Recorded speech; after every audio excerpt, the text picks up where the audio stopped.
August 1945. The air in Nebraska was a physical weight, thick with the scent of sun-baked earth, cut grass, and a profound alien humidity that clung to the skin like a shroud. For the women of the Kickatai, the Chrysanthemum Corps, it was the smell of defeat.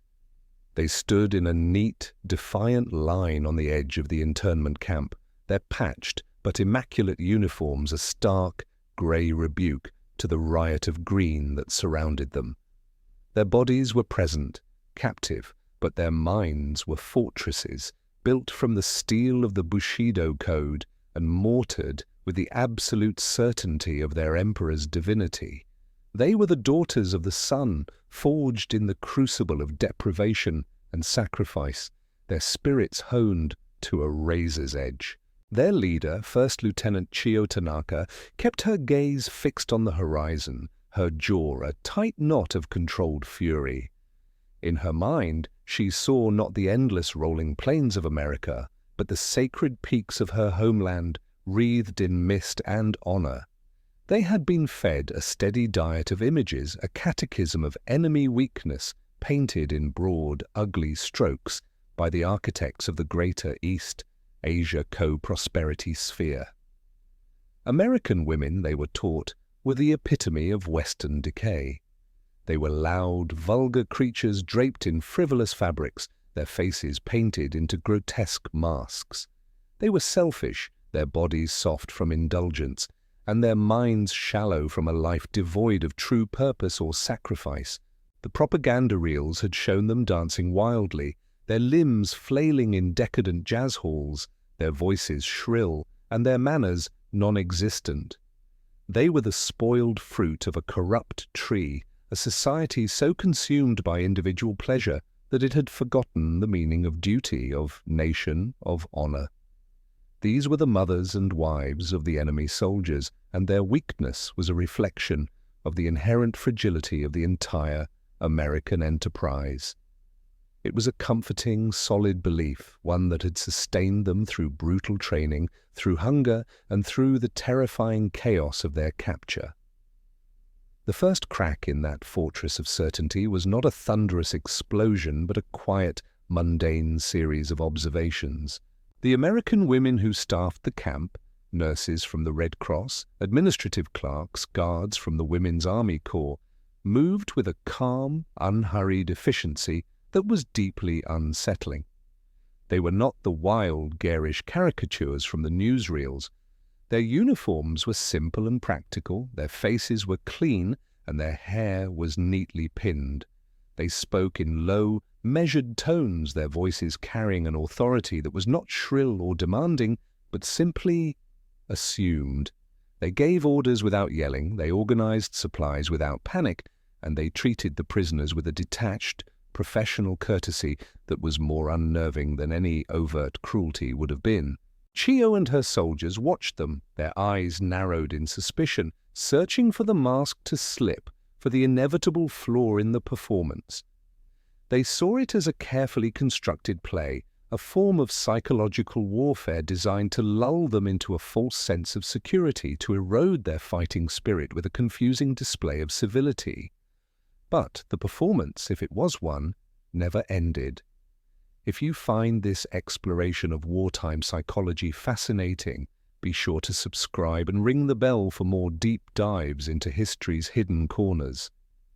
Days bled into weeks. The Kickatai were assigned duties, working in the camp's laundry and gardens alongside local civilian volunteers. It was here, away from the rigid structure of the military staff, that the Japanese women expected to see the true America. They anticipated the slovenliness, the ill-mannered chatter, the moral laxity they had been promised. Instead, they encountered women like Mrs. Gable, a farmer's wife who organized the vegetable plots with the quiet precision of a general. She was a tall, broad-shouldered woman with hands roughened by work, yet she moved with a gentle grace. She never raised her voice, offering instruction with a simple nod or a patient demonstration. She wore a faded but clean cotton dress, and when she smiled, it was a genuine, unaffected expression that reached her clear blue eyes. The Japanese women watched her, baffled. She was not weak or decadent. She was strong, practical, and possessed a serene confidence that felt as ancient and unshakable as the vast land itself.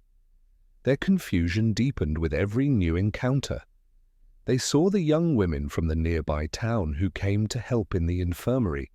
They had been told these girls would be wild and promiscuous, their minds filled with nothing but Hollywood fantasies and cheap romance. But the girls they saw were earnest and diligent. They spoke softly, they learned their tasks quickly, and they showed a quiet compassion for the sick and wounded, regardless of their uniform. They would sometimes hum popular tunes while they worked, simple melodies that spoke not of wild abandon, but of a kind of wistful, uncomplicated hope. Akemi, the youngest of Chiyo's unit, found herself watching them with a painful mix of contempt and a strange, budding envy.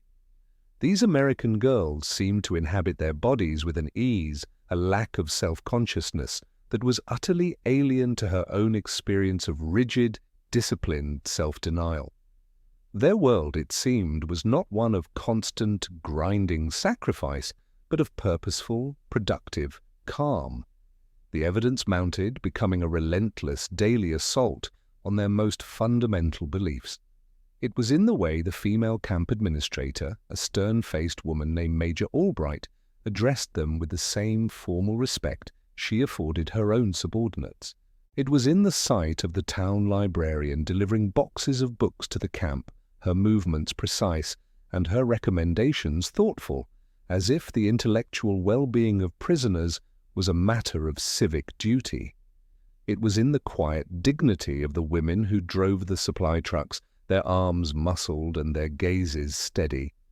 Each instance, on its own, could be dismissed as an anomaly, a carefully selected Potemkin village of American womanhood, but taken together they formed an undeniable systemic pattern. This was not a facade, this was the norm. The realization settled in their stomachs like a cold stone. The propaganda had not just been an exaggeration, it had been a lie, a profound, fundamental lie that had shaped their entire reality. And if this foundation was a lie, what else had been built upon it? If this journey into the clash of cultures and ideologies resonates with you, please consider liking this video and sharing your thoughts in the comments below. This dawning awareness triggered a painful and disorienting cognitive dissonance. The world, as they had been taught to see it, was fracturing. The ideological lens through which they had viewed their enemy and themselves was cracking like a porcelain vase dropped on a stone floor. Their own lives had been a testament to the principle of gammon, of enduring the unbearable with patience and dignity. They had starved for the emperor, they had sacrificed sleep, comfort, and family for the glory of the empire. They had been taught that their spiritual strength, born of this hardship, was their greatest weapon, an invisible armor that made them superior to the soft, materialistic Americans. They had believed, with the burning faith of zealots, that their capacity for suffering was the ultimate proof of their righteousness. It was the very core of their identity, the source of their unbending pride. Now they were confronted with a different kind of strength, one that did not require hysterical fervor or brutal self-abnegation. The strength of the American women seemed to spring from an entirely different source, from abundance, from education, from a deeply ingrained sense of civic order and personal agency. They saw it in the quality of their clothes, simple, mass-produced, yet sturdy and well-fitting. A stark contrast to their own threadbare uniforms and the patched-up Mompi work clothes their mothers and sisters wore back home. Clothes made from increasingly scarce materials. They tasted it in the food they were given, plain but plentiful and nutritious. White bread, butter, milk, meat. Luxuries that had become distant memories in Japan, reserved only for the highest echelons of the military. The physical reality of American plenty was an insult to the sacredness of their own hunger. It suggested that their suffering had not been a noble, necessary sacrifice, but perhaps a pointless, man-made consequence of their leaders' folly. The psychological impact was devastating, a slow-acting poison that seeped into the cracks of their ideological armor. Chio Tanaka, who had once been so certain, now found herself lying awake on her cot at night, the silence of the Nebraska prairie pressing in on her. She would replay the day's events in her mind, dissecting every interaction, every observation. She remembered Mrs. Gable patiently showing a young private Hannah how to properly thin carrot seedlings without anger or impatience. She remembered the camp nurse changing a dressing on a prisoner's arm with a gentle, practiced touch, her expression one of professional concentration, not pity or disgust. These acts of simple, everyday competence and humanity were more destructive to her morale than any weapon. They were not grand gestures, but they spoke of a society that functioned, that cared for its own, that had resources and energy to spare even for its enemies. It was a quiet, overwhelming display of power. She began to compare, an exercise in masochism that she could not stop. She pictured her own mother, her back permanently stooped from a lifetime of labor, her hands gnarled, her face a mask of weary resignation. She thought of the frantic, desperate energy of the women's associations back home, organizing scrap metal drives and practicing with bamboo spears, their movements fueled by a near-hysterical patriotism born of fear and deprivation. They were strong, yes, but their strength was brittle, the strength of a stretched wire about to snap. The American women's strength was different. It was pliable, confident, rooted in a foundation of stability and prosperity that Chio was only now beginning to comprehend. The shame was a bitter acid in her throat. She felt a profound sense of humiliation, not for her capture, but for her ignorance. Her leaders had sent her to fight a ghost, a caricature, while the real enemy was a force of a nature she could not have possibly imagined. The most unnerving realization was that the American women were not superhuman. They were simply women. They laughed, they complained about the heat, they talked about their children and their plans for after the war. This very normality was what made their collective strength so terrifying. It was not the product of a fanatical ideology or a divine emperor. It was the product of a system, a culture that empowered ordinary people to be competent, confident, and resilient. They were not cogs in a great machine, willing to be sacrificed at a moment's notice. They were the machine itself, a complex, self-sustaining, and shockingly efficient engine of social and industrial power. The doubts that had begun as a hairline crack in Chio's worldview now split wide open, threatening to shatter everything she had ever held to be true. The war had not been a glorious struggle of spirit against matter, but a tragic, one-sided collision with a reality their leaders had deliberately hidden from them. We delve into these historical turning points to understand our present. If you appreciate this approach, please support the channel by becoming a member for exclusive content. The daily routines of the camp became a relentless seminar in American culture. The prisoners were allowed to listen to the radio, and the sounds that filled the mess hall were a source of constant bewilderment. The music was not the martial anthems or sorrowful folk songs of Japan, but swinging big bands and crooning vocalists singing about love and dancing. The news broadcasts were delivered in a calm, authoritative tone, reporting both victories and setbacks with a strange, dispassionate objectivity. But it was the commercials that truly baffled them.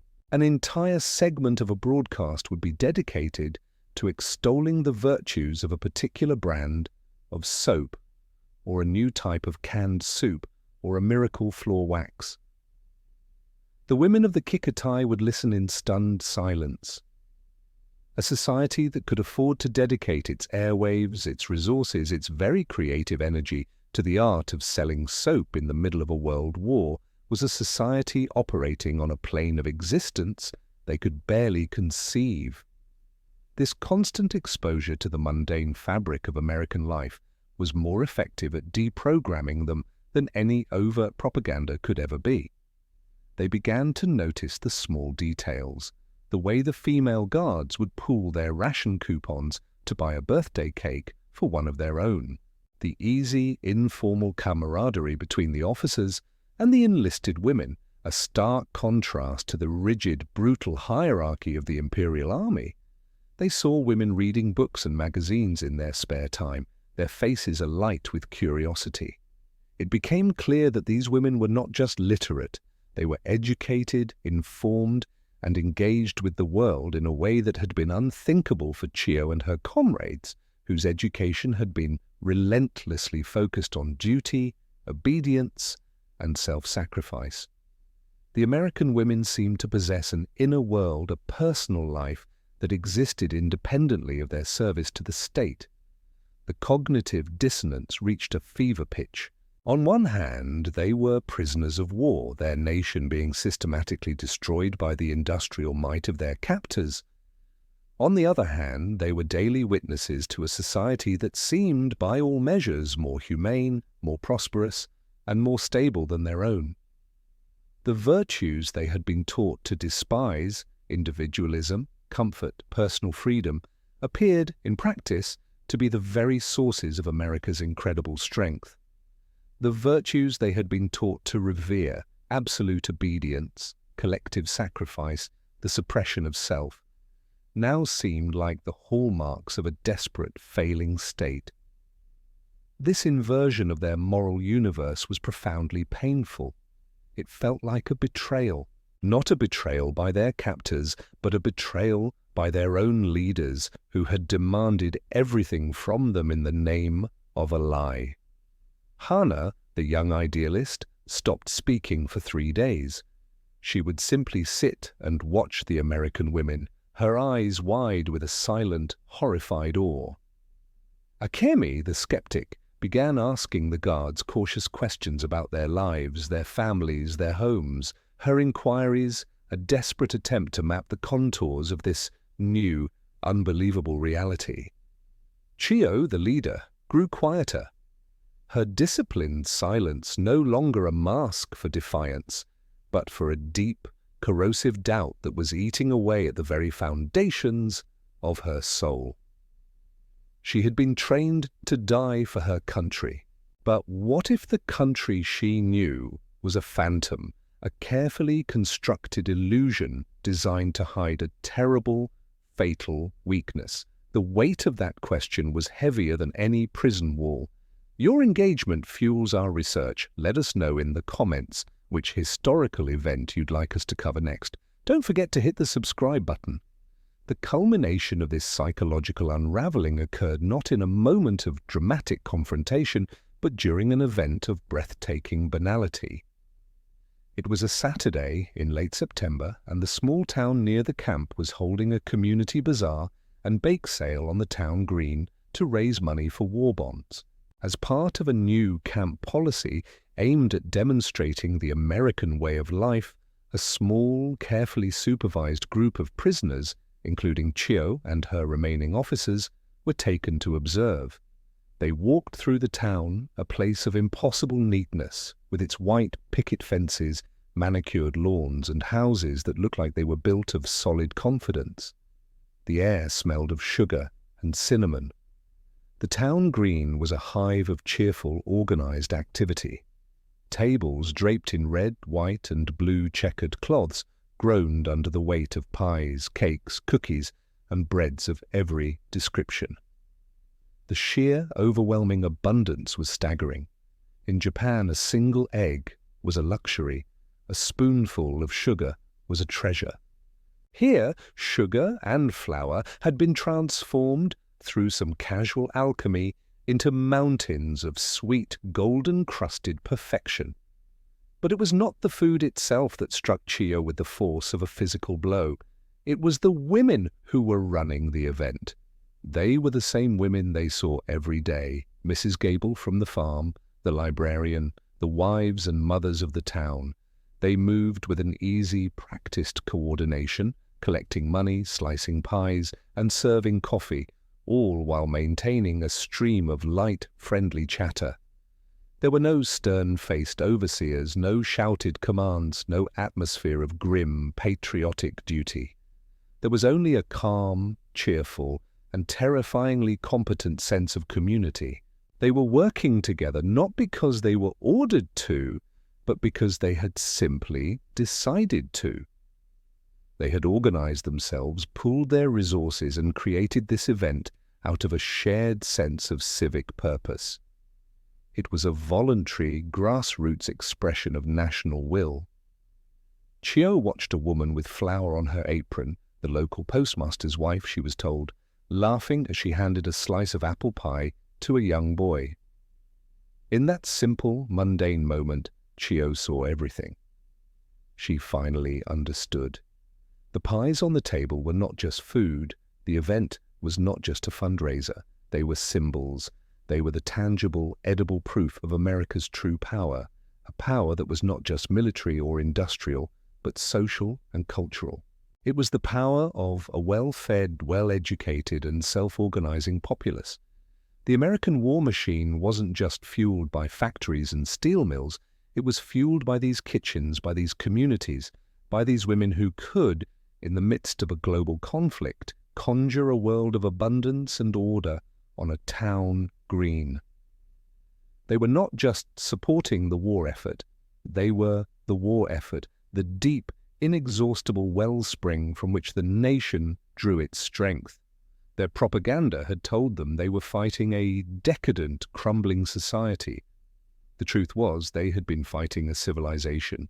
And in that moment, under the warm Nebraska sun, surrounded by the scent of baking apples, Chio Tanaka finally understood that the war had been lost before the first bomb ever fell on Pearl Harbor. This channel is dedicated to uncovering the human stories behind the headlines of history. If you believe in this mission, please subscribe and enable notifications. The rest of their time in captivity passed in a blur of quiet resignation. The fierce, defiant pride of the Kikatay had evaporated, replaced by a somber, introspective silence. The world was no longer black and white, a simple struggle between their own spiritual purity and the enemy's material corruption. It was a complex, confusing landscape of grey, and they were hopelessly lost within it. They performed their duties with a mechanical efficiency, but the fire in their eyes was gone. They were no longer soldiers holding out against a barbarian horde. They were the bewildered survivors of a collapsed faith, trying to make sense of the rubble. When the news of the Emperor's surrender finally came, it was not a shock. It was merely the official confirmation of what they had already learned in their hearts. The divine wind had not blown. Their spiritual strength had not been enough. The war had not been a test of will, but a brutal, simple equation of resources, logistics, and societal resilience. And in that equation, Japan had been found wanting. For Chio, the Emperor's voice on the radio, so human and fragile, was the final stone falling into place. The god they had been willing to die for was just a man, and the sacred mission he had sent them on had been a catastrophic miscalculation, born of a profound and willful ignorance about the true nature of their enemy. The journey home was a reverse image of their journey to America. They traveled on ships laden with American aid, food, medicine, and supplies to help rebuild the nation they had been trying to destroy. The irony was a constant, bitter presence. As they sailed into Yokohama harbor, the devastation was absolute. The city was a wasteland of rubble and scorched earth, a grey, skeletal landscape under a grey sky. The people were gaunt, their faces etched with hunger and despair. The vibrant, powerful nation of their memories and propaganda was gone, replaced by this grim reality. The contrast with the neat, prosperous, and astonishingly intact America they had just left was so stark, so cruel, that it felt like a physical illness. This was the price of their leaders' beautiful lies. They had been taught that American women were weak and frivolous, but Chio now saw that it was her own society that had been weak, its strength a brittle facade built on a foundation of lies and deprivation. Join our community of history lovers. Like this video, share it with a friend, and let's continue to explore the past together. In the years that followed, the women of the Kikkotai scattered, disappearing back into the fabric of a changed Japan. They shed their uniforms and their military titles, becoming wives, mothers, factory workers, and teachers. They rarely spoke of their time in the war, and never of their captivity. It was a secret, shameful knowledge they carried within them, a memory that set them apart from their peers who had only known the Japanese side of the conflict. The official narrative in post-war Japan was one of victimization and tragic militarism. But the women of the Kikkotai knew a more complex and disturbing truth. They knew that their defeat had been more than just military. It had been a comprehensive, crushing defeat of their entire worldview. Chio Tanaka lived a long, quiet life. She married a kind man, raised 2 children, and became a respected teacher of calligraphy in her small community. She never lost her discipline or her quiet dignity. But for the rest of her days, she was haunted by the memory of the Nebraska sun and the smell of baking pies. It was a memory that would surface at unexpected moments, when she saw a brightly colored dress in a shop window, when she tasted a piece of sweet fruit, when she heard the sound of easy, confident laughter. In these moments, she would be transported back to that town green, a prisoner of war watching her entire belief system crumble in the face of a simple bake sale.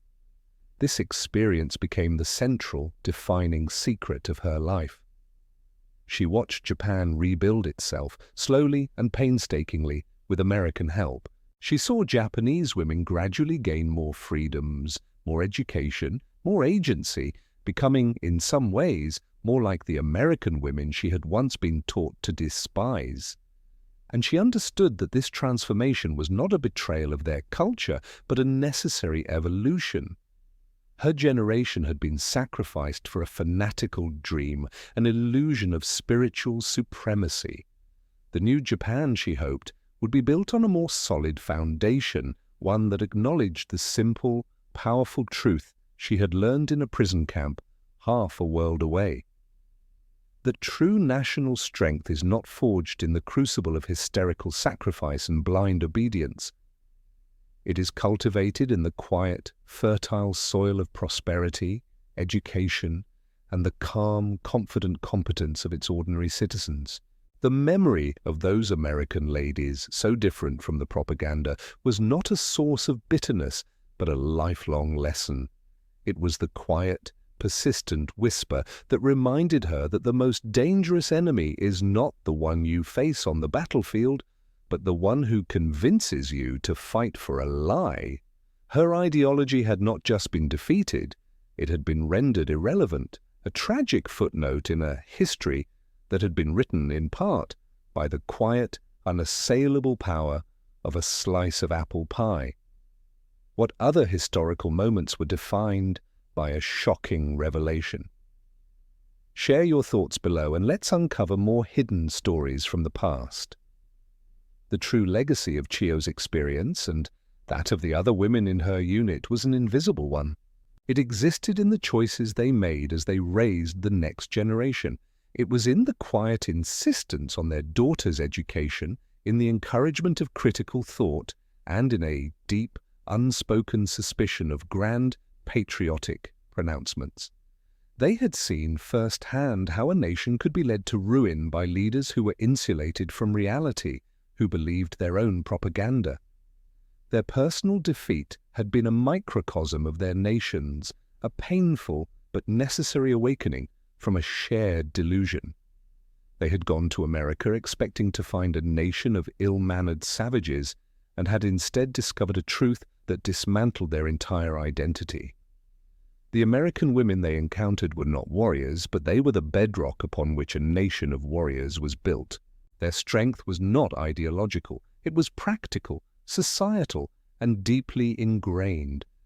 It was the product of a system that, for all its flaws, valued and enabled the competence of its citizens. This was a form of power the Japanese militarists could not comprehend and therefore could not hope to defeat. They had mistaken civility for weakness, comfort for decadence, and individualism for a lack of collective will. It was a fatal error in judgment, a misreading of an entire culture. Years later, when Chiyo's granddaughter prepared to study abroad at an American university, the old woman did not fill her head with warnings or dire predictions. She simply packed her suitcase, ensuring she had a warm coat and sturdy shoes. As the young woman was about to leave, Chiyo took her hand. Her grip was frail, but her eyes were clear and steady. She did not speak of the war, or of enemies, or of honor. She simply told her granddaughter to observe, to listen, and to learn, to see the world not as she was told it was, but as it truly is. It was the only wisdom she felt she had earned, a piece of hard-won truth, purchased at the price of her youth and her faith. The memory of the bake sale had become her compass, a fixed point in a life of change. It was a reminder that the most profound truths are often found in the most ordinary of places, and that the strength of a nation can be measured not by the fervor of its soldiers, but by the simple, confident grace of its people. The war had taken everything from her, but it had given her this one indelible piece of knowledge, and in the quiet calculus of her long life, she had come to believe that the exchange, however painful, had been a fair one. The greatest casualty of any war is not life, but truth. And the hardest battle is the one fought to reclaim it. Thank you for joining us on this historical journey. If you found this story compelling, please like, subscribe, and hit the notification bell so you don't miss our next video.